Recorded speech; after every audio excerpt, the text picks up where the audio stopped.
E aí, pessoal, tudo bem? Esse vídeo está sendo patrocinado pela Rita e a gente vai responder um de vocês. Boa tarde, Fausto. Nunca mandei mensagem para você e essa é a primeira vez. Eu adoro seus vídeos de verdade. Seus vídeos, para mim, são de extrema importância, tanto para a vida ou para o PDO. Eu vim aqui porque queria muito um vídeo seu falando o que você acha sobre a mídia falar mais sobre BBB do que o caso da menina Sol, que foi brutalmente assassinada. Adoraria ouvir a sua opinião. E queria dizer que estou revoltado com o caso. Pode ler esse comentário no vídeo se quiser. Eu li, quer dizer, eu fui procurar quem era Sol, descobri e também fiquei chocado e assim, foi muito triste. E se você acompanhava, principalmente, eu quero te dizer meus sentimentos, porque não é uma notícia assim, fácil de se lidar. Saber que que os meus vídeos eles são de extrema importância na sua vida me deixa em pequena medida envaidecido. Eu fico muito feliz de saber disso, mas ao mesmo tempo me dá um certo frio na barriga, assim, me dá uma sensação de responsabilidade por muita coisa que eu digo. E sim, eu tenho que tomar cuidado com o que eu falo. Eu acho que eu posso opinar, sim, mas talvez as coisas que eu diga não te deixem feliz. Ainda assim, eu vou ser completamente honesto, como eu sempre sou. Entre várias coisas que eu consegui achar dela para ler, eu encontrei essa matéria e aí eu quero compartilhar com vocês. Uma jogadora de COD, ela foi sim brutalmente assassinada, e aí aqui a gente tem a comunicação da equipe dela. Não sei por que eu não consigo carregar agora, mas eu li a declaração, o posicionamento público da equipe do assassino, que disse que embora eles sejam uma equipe, eles nunca se conheceram pessoalmente, então assim, eles nunca desconfiaram, nunca tiveram contato, eles só jogavam juntos online. Gente, de fato, na minha guild anterior, a Sons of Ragnar, a gente ficou lá mais de um ano com uma pessoa fazendo quests diárias, participando de guerras, e ela ficou durante bastante tempo, e aí descobrimos que é uma pessoa que nem existe, pelo menos não a pessoa que ela criou, que era um fake criado por uma outra pessoa que usava um modificador de voz, e é claro que são coisas completamente diferentes, mas o meu ponto aqui é que a gente não pode condenar uma equipe de jogo por conta de um membro que se provou um assassino. Eles se posicionaram dizendo o quanto eles repudiam, o quanto eles desaprovam e o quanto eles não tinham conhecimento e não compactuam com isso, mas assim, o que me deixa mais impactado assim, não, umas coisas que explicam para mim determinadas coisas, elas vêm no decorrer aqui. Eu quero que você leia, na verdade você já deve ter lido, já deve ter chegado nessa página que tem bastante referências, aliás, porque ela está bem ranqueada nos meus mecanismos de busca. E veja, nessa tarde o Guilherme enviou um vídeo no grupo da organização no WhatsApp, no qual supostamente ele acabara de matar uma mulher, filmar e compartilhar o vídeo. Isso daqui é completamente chocante. Ele também enviou um PDF onde deixava mensagens de ódio contra cristãos e faz uma cena ao terrorismo. Após a liderança do clã ficar ciente do ocorrido, nós organizamos e tomamos as medidas necessárias, informamos as devidas autoridades e pedimos a todos os nossos membros para não compartilhar o vídeo do suposto crime. Veja, as pistas elas já começam aí, né? Porque ao cometer um assassinato, você faz tanta questão de que isso se torne público, mostrando para outras pessoas aquilo que aconteceu e querendo evidenciar que foi você que fez aquilo. Vai além. Então, assim, o irmão conseguiu fazer ele se entregar. E veja, também havia ele disse para a polícia que ele planejou o crime e ele afirmou ter escrito um livro onde ele explicava seus objetivos e os motivos que se levaram a cometer o assassinato. A cópia desse suposto livro foi anexada ao inquérito policial. Mais indícios que talvez vão corroborar o que eu estou para dizer. Quando perguntaram para ele se ele lembrava, ele respondeu: lembro, minha sanidade mental está completamente apta. E depois, quando perguntam para ele por que você cometeu o crime, ele responde: porque eu quis. E uma mulher o indaga por que estar rindo, né, depois de ter matado uma menina tão novinha. E ele disse que, ao responder por que você está rindo, ele disse: eu sei da gravidade da situação. O Guilherme, ele disse: eu sei da gravidade da situação, eu matei porque eu quis. E aí você vê um sorriso ainda nisso. Então, isso para mim são, assim, conhecedor, pífio conhecedor, assim, um pequeno conhecedor de transtornos mentais como sou, eu vejo aqui traços muito fortes de psicopatia. Então, aqui eu vejo o comportamento de um psicopata. Eu posso estar enganado, não tenho informações o suficiente para isso. Mas quando uma pessoa ela mata porque ela sente que ela tem o direito de matar, ela mata e ela não sente remorso, ela mata porque ela quer, ela mata porque ela consegue, e ela consegue sorrir disso. Isso para mim são claros indícios, para mim, Fausto, não profissional da área, são claros indícios de psicopatia. E aí nós temos um problema, que por que as pessoas não estão falando disso? Perceba, a gente tem, assim, desde sempre os programas policialescos, programas como o Datena, por exemplo. 4 gerações atrás, os programas do Datena tinha inclusive um cara que encomendava assassinatos para quê? Para preencher as lacunas de conteúdo quando ele não tinha. Então, quando não tinha crime de hediondo no país acontecendo, para ele poder falar que o mundo estava uma desgraça, ele ia lá e encomendava esses assassinatos. Inclusive, ele foi investigado e depois eu não sei o que aconteceu, porque eu não investiguei o assunto profundamente. Estou dizendo que o Datena fez isso? Não, pelo amor de Deus, não estou falando que o Datena fez isso. O que eu estou querendo dizer é que, assim, a gente está acostumado com uma retórica de, meu Deus, o mundo está piorando. Como que esses programas de televisão eles se perpetuam no mercado? Eles se perpetuam colocando em você uma sensação de que o mundo está cada vez pior, de que a tendência é que o mundo vai colapsar porque só existe mal no mundo, só existem pessoas que fazem mal e só existem pessoas que matam.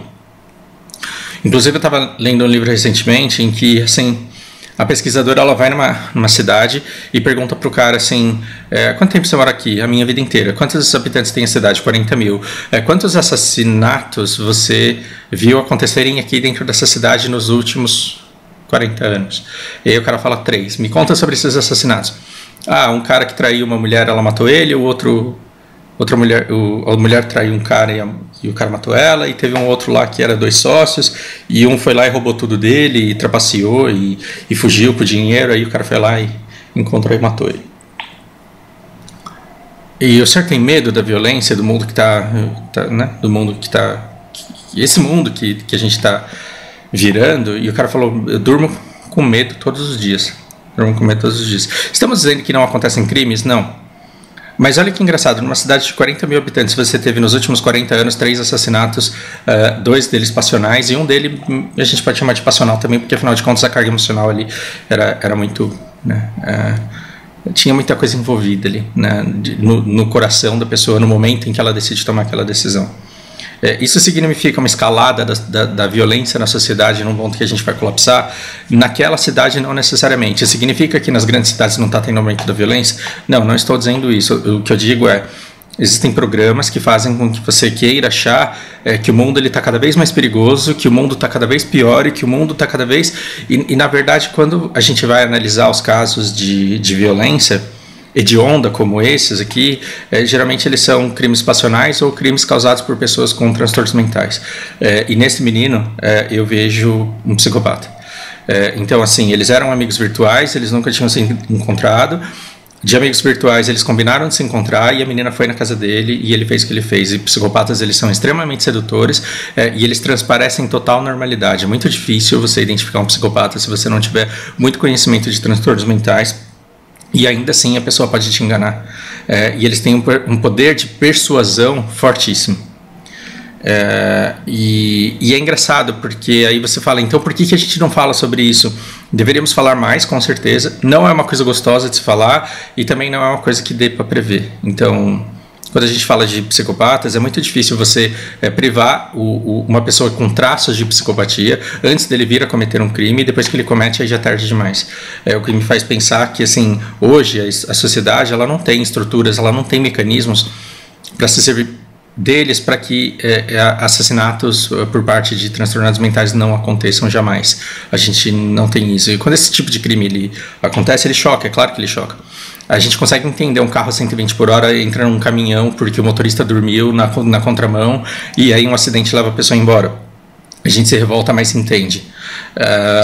Um cara que reage a um assalto é indignante, a gente se revolta, mas entende. Agora, assim, esse tipo de crime hediondo é muito complicado. Acreditar que um negócio desse acontece, e quando acontece, cair nas retóricas de que o mundo está cada vez pior porque os valores estão se perdendo, porque os valores morais da sociedade estão fracassando, e que a gente precisa conversar, porque você precisa conscientizar as pessoas de que é errado matar as jogadoras de COD. Na verdade, isso daí é constantemente manipulado, né? É claro que a gente tem violência doméstica gratuita, cultural, acontecendo o tempo inteiro, mas eu acho que esse não é um caso. A minha leitura é que esse não é um desses casos.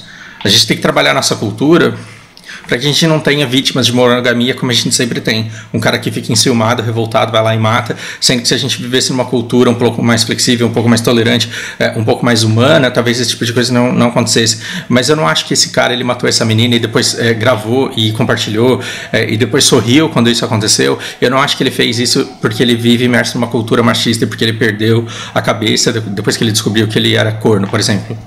Tá vendo o abismo que existe aí? Existe claramente um comportamento psicopata nesse cara, e desculpa, é a 20ª vez que eu falo isso, mas é porque isso me dá uma convicção muito grande, e eu quero que vocês, psiquiatras, eu quero que vocês, profissionais da área, me digam se eu erro no meu julgamento, porque eu quero melhorá-lo. Agora tem um ponto, e aí eu entendo completamente a sua indignação quando você diz por que é que a sociedade está falando mais sobre o BBB do que sobre a menina Sol. É muito triste. Causa indignação que eu vou te falar, mas eu vou te dizer, eles estão certos. Você não pode dar holofotes a psicopatas e você não pode dar holofotes a suicidas. Isso não sou eu que estou dizendo, são profissionais calcados com muitíssimos estudos já feitos a respeito disso. Por quê? Porque nós temos um percentual muito pequeno de psicopatas soltos por aí na sociedade, e quando você tem um psicopata sendo aclamado, ou mesmo que negativamente, quando ele compartilha o vídeo que ele diz ter gravado, que supostamente ele teria gravado ao lado do corpo da menina que ele acabou de se assassinar brutalmente, é porque ele quer ficar famoso, ele quer ser conhecido, porque um psicopata ele tem defeitos no cérebro dele que faz com que ele não sinta culpa nenhuma e faz com que ele se sinta Deus suficiente, Deus assim, ele se sinta acima dos outros o suficiente para julgar quem vive e quem morre. Então, não é uma pessoa que carrega remorso, ressentimento, culpa, porque o cérebro dele é bugado no sentido de não ter isso. Me corrijam, porque eu sei que eu estou sendo bastante banal, eu estou sendo muito leviano na minha descrição desse problema. Eu estou falando isso na tentativa de me fazer compreender mesmo. Quando você faz com que um psicopata ele fique famoso, porque você fala em todos os jornais, em todos os meios de comunicação, que ele cometeu um crime brutal e as pessoas elas começam todas a viver aquilo, você pode fazer com que outros psicopatas também queiram ocupar aquele lugar de destaque, também queiram ficar famosos e também queiram ter os momentos de fama dele, e isso pode levar mais pessoas a serem assassinadas. É por isso que a gente não fica sabendo de pessoas que cometem suicídio no metrô. E quando a gente fica sabendo que pessoas cometeram... eu morava do lado do metrô em São Paulo. Quando você descobria que pessoas morriam no metrô, eles podiam até dizer o número de pessoas que faziam isso, mas não com os nomes das pessoas. E aí você fala, cara, isso é crueldade, porque a história dessas pessoas precisam ser conhecidas. Mas na verdade é que se um suicida, se a gente pega esse cara e transforma no Marte e fala, olha... Ele estava com problema porque ele sofria bullying do chefe, ele sofria bullying dos colegas, ele sofria rejeição na sociedade, ou ele não tinha dinheiro para pagar as contas, ele foi lá e se matou. E aí você tem um movimento de comoção muito grande da sociedade no sentido de demonstrar respeito, afeto por essa pessoa. Você aumenta imediatamente os níveis de suicídio na sociedade de pessoas que também querem ocupar aquele espaço. Então no começo, quando eu era muito novo e não entendia muito bem como o mundo funcionava, até hoje eu não entendo, eu ficava pensando por que é que as pessoas não falam mais abertamente sobre isso, e aí eu descobri que assim ofusca-se muito a pessoa, justamente para evitar que outros casos como esses apareçam. Então a mesma coisa acontece com terroristas, por exemplo. Quando acontecem atos de terror, atentados, por exemplo, eles sempre eles podem até veicular o fato, mas eles dificilmente vão dar a glória, os louros a alguém. Então, assim, não queira que esse jogador ele seja exposto e que ele seja e que seja feito dele o que é feito com a Carol Conká, por exemplo. Porque a Carol Conká, ela se tornou esse ícone de pessoa rejeitada na sociedade pelo comportamento dela, mas é completamente diferente de um psicopata ficar tão famoso quanto a Carol Conká, e a gente veria o número de assassinatos subindo, talvez. E me corrijam se eu estiver enganado, mas eu só estou falando com bastante convicção, coisas que eu já li a respeito. Eu entendo a sua dor, eu entendo essa indignação, e dá vontade da gente falar sobre isso, para quê? Para evitar que aconteça, mas aí é que tá. Quando a gente, que não é psicopata, quando a gente que não é assassino, quando a gente se junta para falar que é errado assassinar as pessoas, a gente está chovendo no molhado numa coisa que a gente já sabe e que a gente não faz. E que a gente simplesmente não faz. Então, entender por que o que foi que aconteceu ali é bastante importante pra gente. Então, quando eu abri a notícia, eu falei, então, vamos lá. Vamos ver se é um cara que levou um pé na bunda dela, vamos ver se é um cara que foi rejeitado por ela, vamos ver se ela é um cara que ela traiu. E quando eu não encontrei indício nenhum, a primeira vez que eles se encontram, eles eram somente amigos. Tem alguma coisa errada aqui. E aí eu fui descendo a minha leitura e vejo, o cara, ele gravou e mandou pros outros. Ele contou, ele foi lá na polícia e falou, sei da gravidade do que eu fiz, não me arrependo, matei porque eu quis, e se isso não é psicopatia, então é um cara fingindo muito bem que ele é um psicopata. Não sei se tem alguma coisa a ser discutida e melhorada para que isso deixe de acontecer na sociedade, a não ser conhecer mais pessoas com esses traços, mas eu imagino que, assim, por ser um jogador online, ele já ficava muito tempo sozinho no quarto dele, no máximo com pessoas num grupo. Eu não sei se eu conseguiria, tendo um cara na minha guild, conversando comigo pelo Discord, com traços de psicopatia, eu não sei se eu conseguiria conhecer e identificar. E mesmo que eu identificasse, eu não sabia, eu não sei como que eu intervenho na liberdade dessa pessoa para que ela deixe de cometer o primeiro crime dela sem nunca ter cometido antes. É horrível, é triste, mas eu não sei se a gente tem poder sobre esse tipo de coisa para evitar que volte a acontecer. A gente tem no máximo que evitar que isso dê frutos ruins, como gerar novos casos a partir de uma superexposição, ou de ser usado para uma pauta de maneira indevida.